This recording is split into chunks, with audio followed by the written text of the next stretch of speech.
Hey guys, this is Camfrey15. I'm back at it with another video for you guys, and I'm here to talk some what if episodes. Now, obviously, I missed the last two what if episode reviews. So this review is going to really cover episodes 3 and 4, and I'm going to get my thoughts. So, this video shouldn't be too long, but it shouldn't be too short.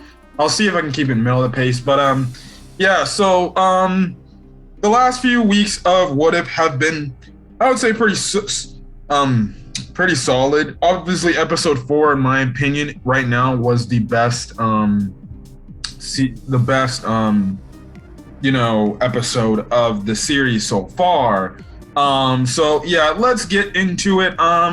Essentially, episode 3 covers what if, the Avengers never came together, aka essentially throughout this entire episode, you go to the individual MCU films from mostly phase 1, which are Iron Man 2, Thor, the Incredible Hulk, and essentially we all know during phase 1, Nick Fury had the Avengers Initiative, and he was getting heroes together like Iron Man, Thor, the Hulk, and stuff like that. And he had obviously plans for them. So essentially, in Iron Man's case, they do the whole scene where Iron Man was at the donut place where Nick Fury finds him. And obviously we knew from that time, Tony Stark had the whole arc reactor type of freaking disease thing going on. So when Black Widow gives him the injection that in the real MCU timeline essentially healed him for that time being, it actually ended up killing him, and it made it look like Black Widow killed Tony Stark, killed Iron Man. So Iron Man's dead. Then they go over to the one area in New Mexico where they find Mjolnir, which is Thor's hammer. And essentially, as Thor is going to go get his hammer, well, it's the same thing plays out in that movie, in the movie where Hawkeye has a chance, and obviously it was the part where Nick Fury tells him don't shoot him unless something crazy happens, and Hawkeye apparently shoots him even though he says he didn't shoot him, and ends up killing fucking Thor with a fucking Now, I thought personally that death was hilarious because I never would have thought Thor would have died by an arrow, but it must have struck him in the heart. So he died pretty damn funny. And the funny thing is, even before he was killed, they made Nick Fury and Hawkeye both made mentions like, damn, this guy got some nice ass hair. And I like the part after he's dead, freaking Coulson smelt him. He's like, he smells good. And I'm like, what the fudge?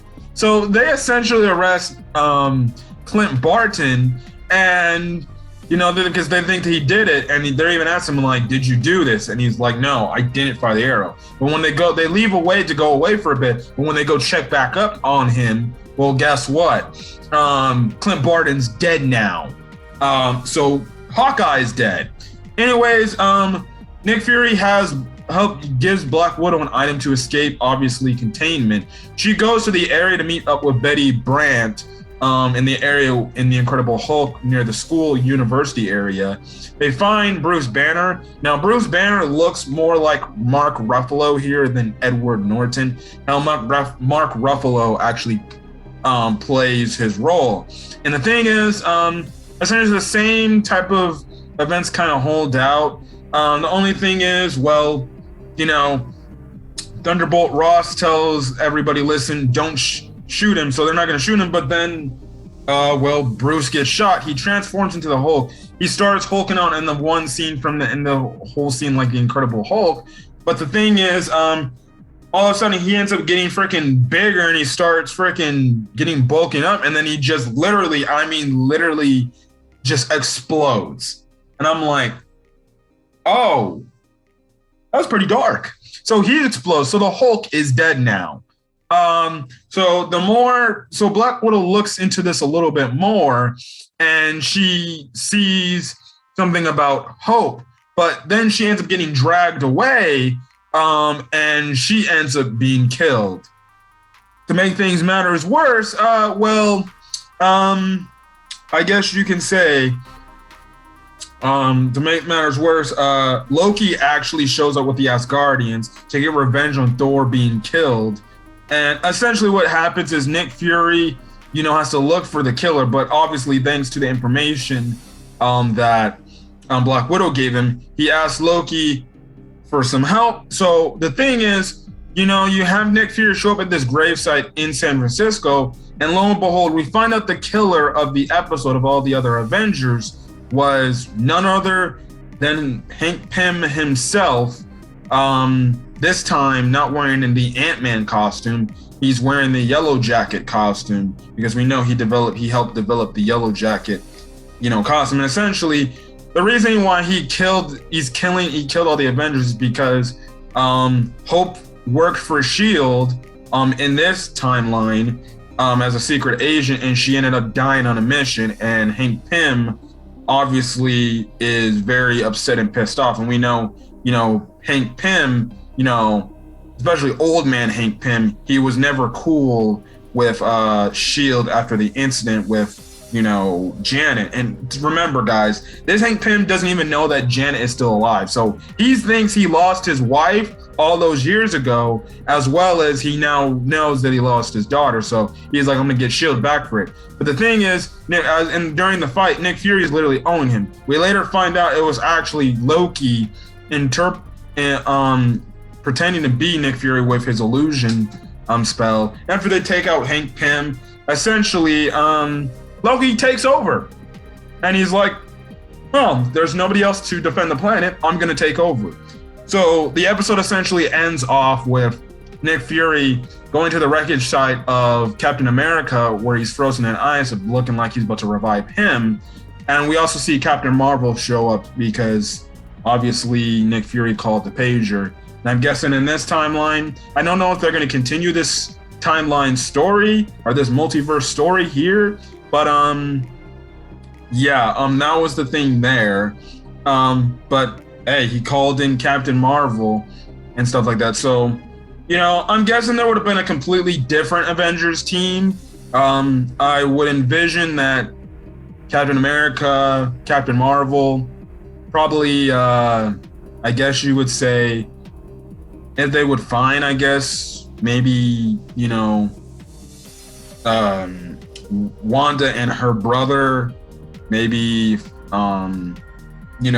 Falcon could have been in this new team, and stuff like that. Spider-Man wasn't old enough yet. Peter wasn't old enough. He was still relatively a little kid. I mean, this was definitely before he got a spider bite, but I think the Avengers team would have looked a lot different than what it definitely looked like in the first Avengers movie. But that was episode 3. I thought episode 3 of What If was really good. So I definitely did enjoy that episode. But obviously, episode 4 was probably the best episode of the What If series so far, and it covered what if Doctor Strange lost his heart, not his hands.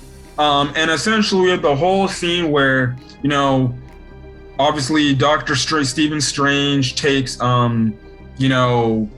Christine Palmer and they're driving to a party to celebrate a surgery procedure that Stephen completed successfully. And the thing is, instead in the car accident where Doctor Strange lost the ability to use his hands, here Christine Palmer ended up dying. And you have it to where in this episode, Doctor Strange tries to find ways to bring her back. But over and over again, you have people, you have the Ancient One and even Wong telling Doctor Strange, like, he can't do this because you would literally mess up the universe, and you could destroy it. But the thing is, Doctor Strange doesn't heed their warnings, and he ends up going to find ways to bring her back. So what he does is he uses the time stone to go back in time, physically go back in time to try to prevent her death. But every time he tries to find a way to prevent her death, she still ends up dying. Like even at one point, he ends up not picking her up and she still dies because of a gas leak in the apartment she was in. And essentially what happens is we find out that the reason why Christine Palmer keeps dying is it's a designated point in time. The Ancient One tells Doctor Strange this, and she's like, it's a designated point in time. She's destined to die at this point in time because it's the main reason how you become Sorcerer Supreme and how you become Doctor Strange. But Doctor Strange doesn't heed her warning. He's like, I'm gonna do whatever I can to bring her back. And obviously the Ancient One's like, I can't allow that. So what happens is eventually what happens is Doctor Strange eventually goes to this temple, and he essentially absorbs all these like creatures from this book and everything and gains this super crazy power and everything. Now the one guy, I think his name was Baron Mordo, he essentially tells him like there are two of you, which that means there's like to achieve your goal, you need to achieve one more thing. We find out what the Ancient One did is split Doctor Strange's personalities into two different people. The one Doctor Strange that did what he did by absorbing all the different monsters and creatures over time to get stronger to try to reverse, obviously, the designated point in time to save Christine. And there is a Doctor Strange that actually, well, was good and ended up not doing or finding any reason to bring back Christine. So what happens is the good Doctor Strange essentially finds out that the evil one is coming after him. So him and Wong create spells so he can't easily be absorbed by him. But the evil one eventually finds the good one. And when that happens, essentially the evil one's saying like, don't you want to save Christine? But obviously the good Doctor Strange is like, but you're going to mess up a reality. You're going to destroy our universe if you do that. And obviously the evil Doctor Strange is so corrupt at this point, he's like, I'm going to do anything to bring Christine back. And he ends up absorbing the good Doctor Strange, getting this crazy amount of power to be able to bring back Christine. Now, when he does this, he takes the form of like some disgusting monster and it actually scares Christine and everything. But when he turns back into his regular self, we see the whole world, universe, and his multiverse essentially turn into nothing. They're essentially getting dusted away, just worse than how Thanos snapped his fingers and dusted half of the universe.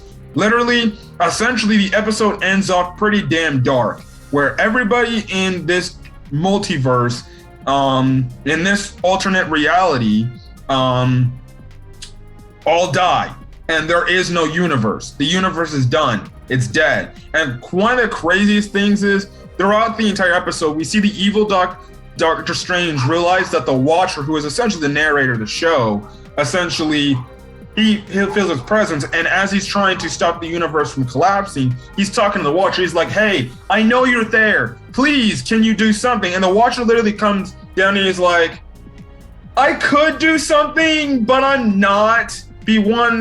I'm called the Watcher. I have to watch this all happen. And second of all, I'd be breaking some laws if I were to get involved in this. I'd probably make things, hell, I think they even say like if the Watcher were to get involved, he'd make things even damn worse. I think they said the entire multiverse would collapse as a whole if he got involved. But essentially, I love how the Watcher's like, bitch, you were warned. You were told not to do it, but you ended up doing it. And we told you were told thousands of times, don't do it. But guess what? You did it anyways. And he literally leaves him out to die. He's like, peace. And I'm like, damn, the Watcher gets no fucks. He was like, I'm out of here, bitch.